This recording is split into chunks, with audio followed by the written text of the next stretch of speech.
Bilang leader, bilang coach at bilang kaibigan, pakiramdam ko ay nabigo ako. Ito mga kapopong ang naging sentro ng unang pampublikong pahayag ni Ateneo Head Coach Tab Baldwin matapos ang malungkot na pangyayari na nagdulot ng pagkawala ng student athletes na sina Rene Clerk Baterbonia at Divine Adili sa isang team activity sa Dipaculao, Aurora. Sa inilabas na video message ng veteranong coach, hindi niya itinago ang bigat ng kanyang nararamdaman. Direkta niyang kinausap ang mga pamilya ng dalawang atleta at humingi ng paumanhin sa mga ito. Ayon kay Baldwin, ang pagiging coach ay hindi lamang tungkol sa paghahanda ng mga manlalaro para sa mga laro, kundi pati na rin sa pananagutang pangalagaan ang kanilang kapakanan. Sinabi niya na malaking tiwala ang ibinibigay ng mga magulang sa coaching staff sa tuwing ipinapasa nila ang kanilang mga anak sa isang programa. Dahil dito, aminado siyang mabigat sa kanyang kalooban ang nangyari at patuloy niya itong dinadala araw-araw. Ayon sa coach, ang aktibidad ay isinagawa sa paniniwalang ito ay isang regular na bahagi ng kanilang paghahanda bilang koponan. Ngunit sa mga oras na naging malinaw na may mga nahihirapan sa sitwasyon, agad umanong kumilos ang mga coaches at manlalaro upang tumulong.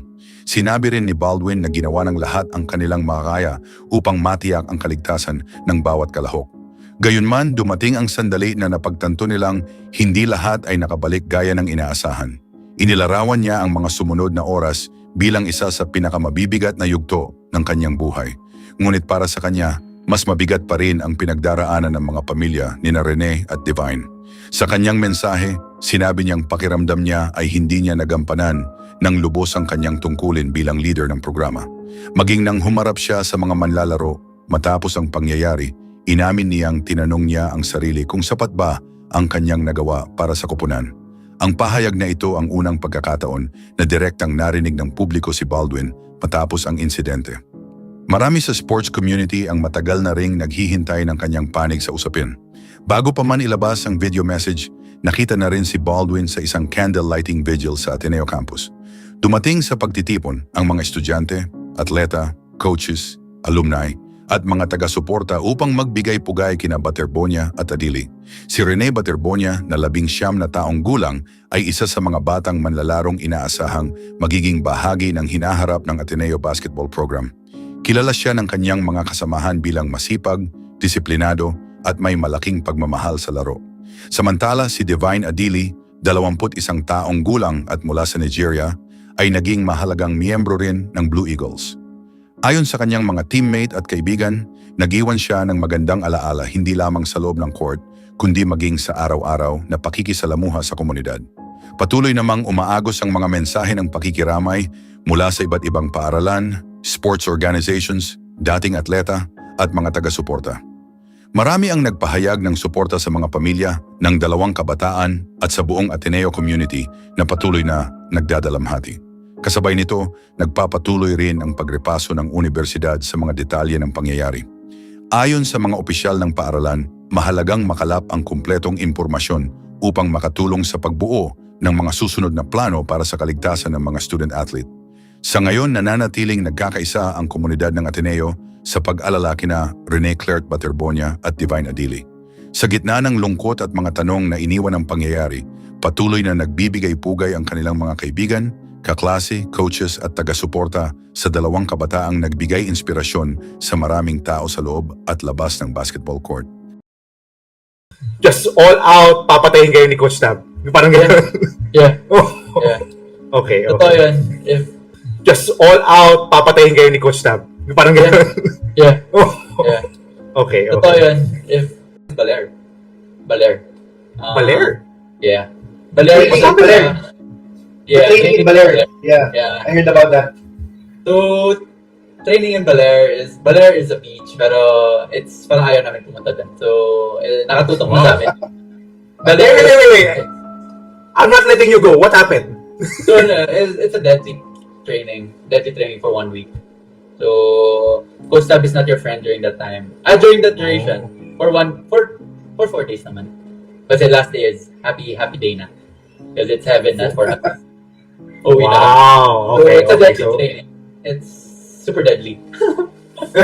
Parang sa bootcamp, parang short bootcamp na just all out, papatayin kayo ni Coach Tab. Parang gano'n. Yeah. Oh, Yeah. okay, Totoo okay. yun. If If tanong nyo sa kanila kapag gusto nila pumunta ng mga Baler, yung mga players sa Ateneo, they will say no. Walang gusto. Wala, Actually, I heard about that famous Baler training camp of Coach Tab.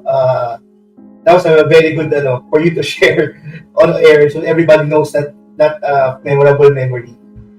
Marami yung mga scouts mag-aabang sa Baler. Anong ginagawa ng Ateneo sa Baler?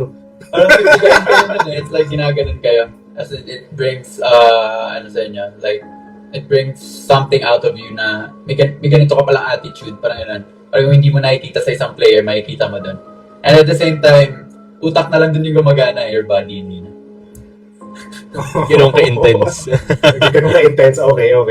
So, after that siguro... Sana may tapes at makita ko na talaga pinagkagawa nyo to. Hindi pwede. Top secret yun. Yeah. Hi, Rene? Yes, sir! So, Rene, unsa ka ka-excited sa karong palarong pambansa 2026 home court?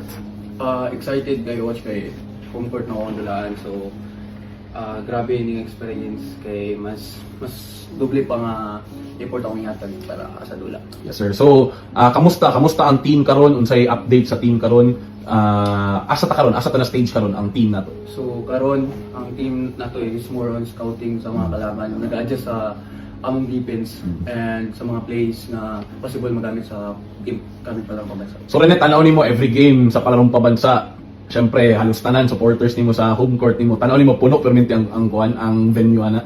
Marag coach. For sure, no? For sure. So, Rene, ang imong tibok family ba mo adto karong palarong pabansa? Oo, coach. Sige. So, Rene, unsa ang gina-expect nimo na buhaton sa mga kalaban nato against us? Eh, Siyempre, coming from a palarong pabansa champion, unsa sila tanaw nimo unsa sila kagigil na pildihon ta? So, sa among experience, kailan nga makalaban na lahat ng nakalaban namin, times 2 talaga ang ginagalingan nila para lang matalo. So yun. So Rene, syempre after your palarong pabansa, diretso ka na ng Ateneo de Manila. For you, anong unsay pinaka lisod na transition from Davao to Manila? Syempre, yung sa environment, environment ng Ateneo.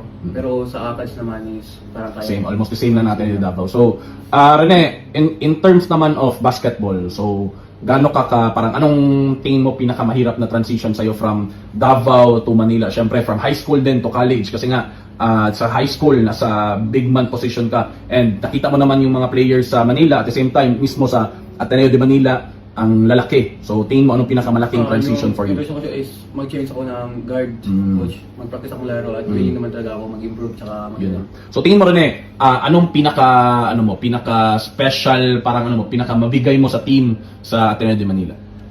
Yung palaging coach, padaw sa coach tsaka bibigay lahat kada laro.